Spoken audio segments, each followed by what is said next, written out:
If this endurance athlete's feathers aren't in peak condition, she'll never go the distance.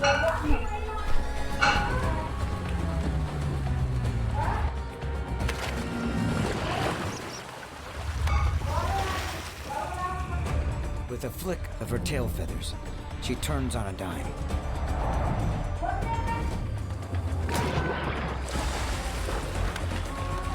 She's got the skills to take a bath with a hungry tigerfish,